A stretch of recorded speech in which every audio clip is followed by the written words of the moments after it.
Uh, Very good evening to everyone. As you all know, or most of you would be knowing, this is the second in the series of Transforming India Dialogues that we are having it in this hall. The first and the essence why we are having Transforming India Dialogues, etc., will eventually come in when the program commences, formal program commences. Since Ma'am Nirmala Madam is 15 minutes late, so we thought we will utilize this time in having a short round of introduction. So, I would like to invite Dr. Vinay Sahasrabuddhe sir for this to initiate a short round of introduction and before the formal program commences. Library और museum के माध्यम से और रामभाऊ महाड़गी प्रबोधिनी जो देश का इस पद्धति का एकमात्र संस्थान है जो जनप्रतिनिधियों और सामाजिक कार्यकर्ताओं को एक structured capacity building training provide करता आया है विगत 28 सालों से। मुंबई में एक संस्था का कैंपस भी है। इस संस्था के माध्यम से अभी आने वाले जुलाई महीने से हम एक post graduate diploma in democracy, governance and leadership शुरू करने जा रहे हैं। ये डिप्लोमा मुख्य रूप में इस पृष्ठभूमि पर हमने प्रारंभ करना तय किया है कि आज समाज में एक टेक्नोक्रेट्स का वर्ग छात्रों में खासकर इस तरीके से उभर कर आ रहा है जो बहुत कम आयु में अच्छी खासी इंजीनियरिंग की डिग्री ले लेते हैं, बाद में मैनेजमेंट भी करा लेते हैं, मगर समाज की रीति नीतियाँ, प्रथा पद्धतियाँ, इनके बारे में सोशल साइंस के छात्र न होने के कारण अनभिज्ञ से रह जाते हैं। और इसलिए जनतंत्र के बारे में, समाज की विभिन्न ताने बाने जो होते हैं, उनके अंदर जितने इश्यूज आते हैं, social equality, egalitarian society, gender, इन सारे विषयों के बारे में बहुत ज़्यादा सोच नहीं रखते और इसलिए उनका कोई बहुत एनविजनिंग भी होता नहीं। लीडरशिप में भी जो अक्सर इस लीडरशिप साइंसेस की चर्चा होती है वो भी मैनेजमेंट के दायरे में केवल होती है, whereas leadership requires in every other walk of life. तो सोशल लीडरशिप है, कल्चरल लीडरशिप है, थॉट लीडरशिप है, इसकी कहीं चर्चा नहीं होती, इसलिए वो भी उसमें लिया है। और गवर्नेंस ये भी विषय आजकल बहुत लोगों के सोचने का एक बिंदु बन रहा है, मुख्य बिंदु। तो उस दृष्टि से गवर्नेंस के विषय में भी, स्पेशली डेमोक्रेटिक गवर्नेंस के बारे में आइए।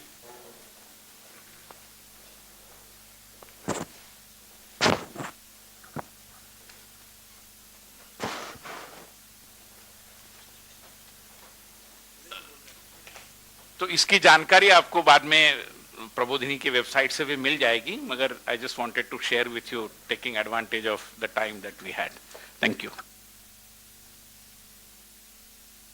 I hand over the mic to Shri Shakti Sinha sir. Yes, first I would request everybody to kindly put your phones on silent mode, if not switch off. It gives me great pleasure to welcome our Minister for Commerce, Nirmala ji, here for the Transforming India Dialogue. Vinay ji will of course explain about the dialogue, but ma'am, just to tell you that in Nehru Memorial, what we are trying to do now is to enable platforms to be developed where people from different fields, people from different backgrounds, different belief systems are able to meet and talk to each other. We organize seminars on health where people from non-health sector also participate. Otherwise, if the health person speaks to the health person, if a trade person speaks to a trade person, you're preaching to the converted. So this is a part of the effort. So when Vinay ji wanted to be a partner, I was more than happy to say this is the place to do so. I'll not take more time because people have wanted to come and hear you. So once again, let me welcome you and let me welcome all of you to this event. Thank you. I would like to invite Dr. Vinay Sahasrabuddhe, who is a member Parliament, Rajya Sabha, as well as Vice Chairman of Rambhav Malgi Prabodhini, which is the organization hosting this second session of Transforming India Dialogues. As you all know, and ma'am, for you to know, this is the second edition of Transforming India Dialogues. We were fortunate to have Shri Prakash Javadekar sir in our first session, which was last month, and we planned it for the entire year, every month. For introduction to this program, I would like to invite Vinay sir. Nirmala ji, Shakti ji, and all the fellow participants, I need not be elaborate in saying the background or giving you the background information because most of us are aware. There are some new faces also because the topic being surrounding commerce and economics, naturally there are people who are teaching economics and management sciences are also here, and all of you are most welcome.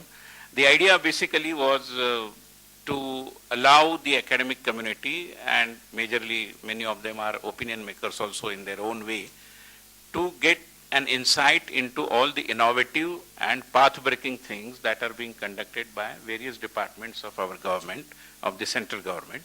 And therefore, people naturally are interested in knowing as to what kind of new things are happening, innovative things are happening, how are we adding value. And all those issues, if they come before this kind of a gathering in a more structured manner, then naturally it generates some thinking, develops an insight, and people are more capable of understanding the government and its agenda and its functionality as well. And with that view, we thought that this kind of a dialogue will help.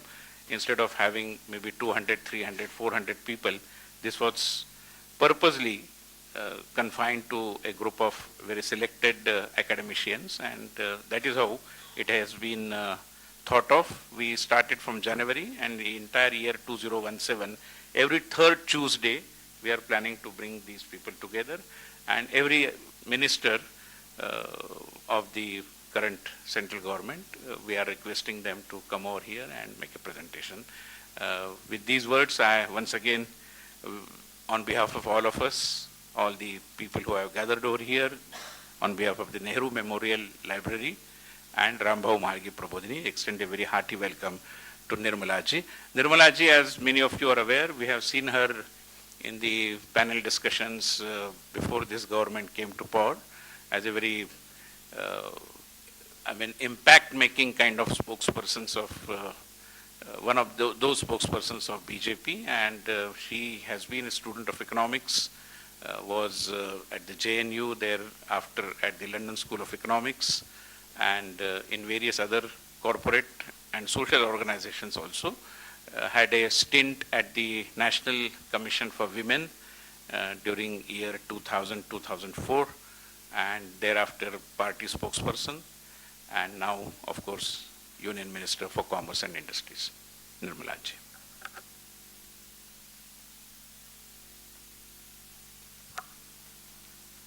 Good evening. I understand most of you all are from universities and largely from teaching profession.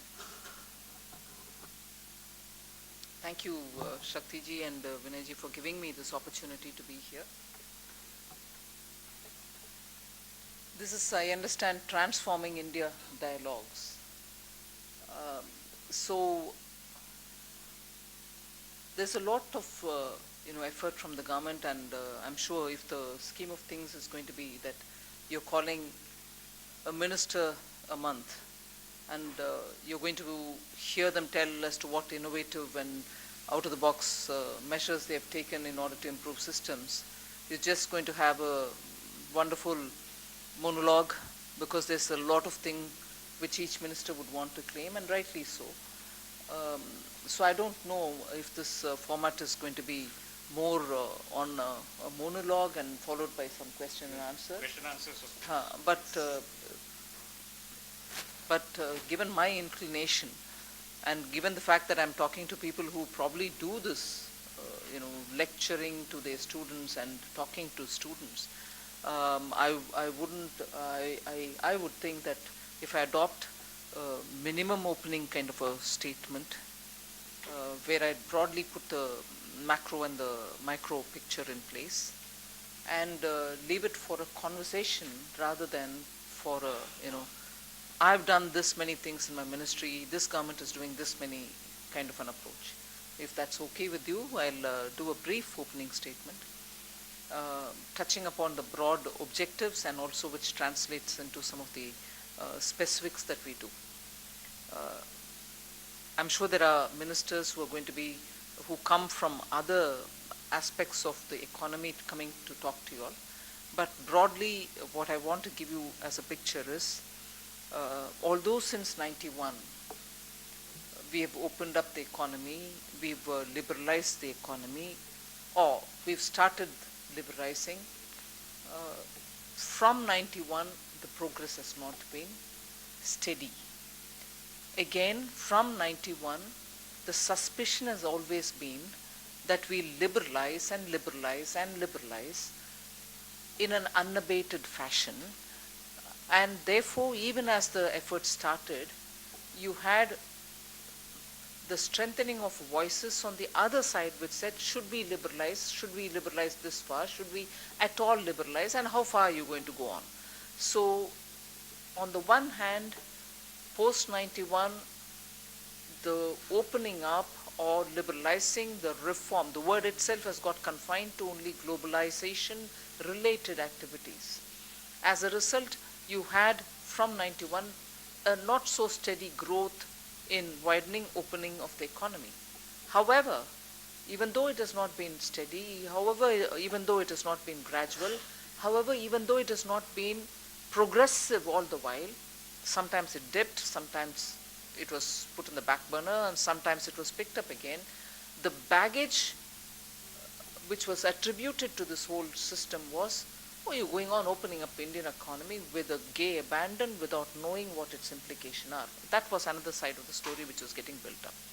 So, when in 2014 the NDA government came in place with a very clear stated manifesto, wherein the specifics of what reform we would undertake were very well mentioned, the feeling was, in the name of aspirations, you're going to be opening up again much more, leaving this whole force which was getting built up to point out again, saying, oh, this is unbridled globalization. So first point that I want to place on record is, this is not unbridled opening up. This subsumes a lot of debate which has happened between 91 and 2014 on what kind of a route India should be taking, and tempering it down by the global reality of what happened in 98. First of all, what happened in 91 for us to be compelled to open up, but subsequent to that 91, 98, the major crisis which happened in the southeast. Post that again 2004, 2008, when 2008 the financial meltdown globally happened. All this has been subsumed even as we come in and in 2014. So it's a slightly advantageous position where even as we talk, there is a very big global, you find, repercussion to mercantile capitalism. You find Brexit happening, where the whole center of the argument was the growing disparity between the people whose income is growing, the others who are remaining where they are, the controls of the EC, which was more bureaucratic rather than looking at those elected representatives of the British nationality itself trying to govern themselves, and issues of that kind, that nature. And then the US elections, Italy also having a problem, Italian Prime Minister resigning, suddenly a change of Prime Minister in New Zealand, all which are related to the policies which are going to have an impact on economies. So you have your 98, you have your 2008, you also have the global developments which have happened since 2014, all of which are continuously giving us the grist for the mill to say what is the kind of economy that we are working for. And therefore this government's manifesto is before it, an understanding of the ideology with which you've come, saying you have to not forget the last man who was there in the queue, you have to serve him. At the same time, India is limited in many of the resources which are so required. For all you know, even water is going to be a serious issue on which the economy has to have a great deal of planning, looking ahead as to how we are going to use our rivers. And therefore, the first point I want to place on the table is, for a minute if I digress, the arguments would be, oh, right-wing those who want to profess liberalism of an extreme kind, all these are happily thrown at us. But the context in which we've come is what I want to place importance on. The ideology with which we've come here is what I want to place importance on, and about the global developments which is influencing all countries is what I want to place importance on. Therefore, with these three pillars influencing policy making, the macro and microeconomic details that we're going to talk about are in the context of, first of all, systemically change what is happening in this country. The decision-making process goes through too many layers, and therefore by the time a decision actually reaches the ground, time is lost and the conditions change, because in economics everything is fluid. So we are trying to cut through these layers and make rapid progress so that a considered decision which is taken keeping the realities in mind, go down at the earliest so that it reaches people who it has to impact. So systemic reform is therefore required to cut out layers which are otherwise consuming a lot of time, delaying the decision, delaying the impact on the ground. And that is something which is not going to be visible for people who are looking from outside. And therefore you tend to think what is happening, is there decision happening at all? So that is one thing which we have to keep in mind. Simultaneously, the much touted and rightly much touted argument about the layer of archaic laws with which we are sitting, which is curbing our movement, which is curbing our dynamism, which is unnecessarily making people comply with rules which are not relevant. So remove that, and that gets covered in many of the things that I do on the ease of doing business. Do we want these rules? Do we want it at different levels? Why should they be in place if they are not serving any purpose? So that's the second one. I'm trying to give the macro picture. And the third is to look at what is happening globally. What are the best practices in executing a maximum governance-based government rather than having too many layers of bureaucracy which is going to only burden the government. So to simplify processes, what is it that we have to emulate? And in this, of course, not just looking abroad, but also looking at many states' own experiences.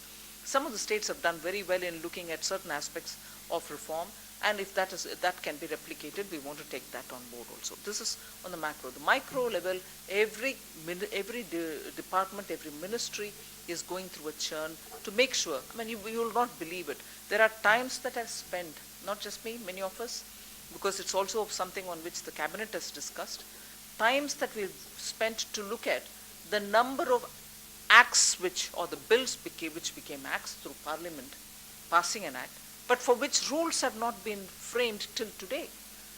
There are some ministries where acts are sitting, which were well thought out, well debated and well passed, which are sitting for now 20 years without rules. So everyone thinks the job is done once the Parliament is passed, but after that, did you have the rules in place for it to be executed better? No. So many of us have gone back to dig out those to see, in fact, do an audit of how many acts the particular department has in its credit and how many are lying without commensurate rules to follow. So that work is also going on. Other than that, of course, we are trying to see how many such different measures that we have to take so that the control of decision makers is minimized. So if I were to look at the economy today, what are the areas in which, because of licensing, because of inspection, because of regulations, you've got a system where people are spending more time complying with it rather than doing their core business. So that is also something on which we are spending time. Then, of course, thinking out of the box on initiatives which are required. Make in India is one of the things on which you all must have heard a lot. It is not a big scheme with which we have come up with a huge, budget, setting up an industry here, setting up an industry somewhere else, and saying we've created, Make in India. No. What we have done is to identify, say, about 24 such sectors in which, if there is further opening up, liberalization of allowing equity capital coming from somewhere, we can, without damaging the Indian control, we bring in more technology. With those technology and more institutions which can be built around it, we'll be able to have greater investment happening, manufacturing happening, and that manufacturing, why? In fact, Make in India, the initiative itself is necessary only because we've got a huge backlog of workers in agriculture. For them to gradually move over to do something else rather than depend on agriculture where the productivity individually is high, but the holdings are disintegrating. Smaller holdings have become the order of the day. You can't have that many people dependent on agriculture. They have to move out. Can they move out to services sector, which contributes more than 60% to our GDP? No, they can't, because the services sector doesn't have the capacity to absorb all these people. They need less number of people to do, and that's going to even worsen the situation with the automation and artificial intelligence, which is coming up rapidly. And therefore, the only way between these two extremes is to give importance for manufacturing in India. That's why Make in India. As I said, 24 different sectors have been identified, on which severe listing of action points have been given. Every state is looking at it. We have a real-time dashboard through which we monitor as to what actions have been taken. Other than this, I'll of course very quickly talk about the impact of Jan Dhan, which has created a financial inclusion model for every Indian citizen, through which the small-time businessmen can have access to credit without having to have collateral, and that has expanded the scope. This morning we were talking about, in the UN, we were talking about economic empowerment of women. Mudra has come in a very big way to help people who are street-based vendors to get assistance, and therefore the economy gets enlivened to that extent in that places. Out of the box again is to think in terms of Sagarmala, where you're linking up all the ports. And as you know, without me taking more time, each port is an ecosystem of its own, because it receives goods, it sends out goods, people who load it, people who keep a track of it, the digitization of port and port authorities. Keeping a track of it is also part of our commitment to the trade facilitation agreement in the WTO. And around it, the economy which flourishes itself builds into the hinterland. And therefore, developing your port is not a great big idea which is new, but it is an idea which is waited for a long time in India, and that's what is being given importance. Now, together with it, again, slightly out of the box, is to revive our inland waterways. When you, from the port through the land to another area, is too expensive. That is why our logistics cost is so much that ex-factory price is something which is halfway between what finally ends up as the sale price, because the logistic cost is what is adding on to our manufacturers, and that's not helping exports. You're not competitive at all if your logistics is going to be so expensive. So we are trying to substitute port to hinterland, manufacturing point to hinterland, and manufacturing point to the port, all to be reduced, so that if goods move inland waterways, through the route of inland waterways, the cost will come down. So that's also being worked out. In order to generate interest and also to promote entrepreneurial skills, startup was something which we encouraged, because we see a great potential for many of them who would want to come and do business in India, who are otherwise contributing to Silicon Valley, is also something which we are working on. So I can probably list, but the larger and the smaller picture is: one, systemic reforms, cut down the layers of decision making; two, come up with systems which have prevailed in India but which have gone into some kind of a dormancy. We have to revive them so that economy becomes much more vibrant. To top it all is the public spending in infrastructure. Otherwise, you're not going to be able to revive rural demand. If you wait for the private sector to invest, they will have to have, or they will have to get over the hump and then only decide on expanding on investments. At the moment, they're all caught up in a bad track. In the last 10 years before 2014, for various reasons, they've been squeezed out of the liquidity that they had, either because they were crony capital, or they borrowed much more than their capacity, they leveraged their assets so much more that they were not able to service the loan. That today the bank's balance sheet and also these private investors' balance sheets are all heavily burdened. Till such a time that is eased out, the government will be the only public spender, and that through the infrastructure is the only way, and therefore we've committed ourselves to spend a lot more for building infrastructure. Thereby your infrastructure improves, public spending increases, money reaches the hands of the people in the rural areas. I suppose that's a broad picture. We'll take it further. Thank you. Thank you, Nirmala.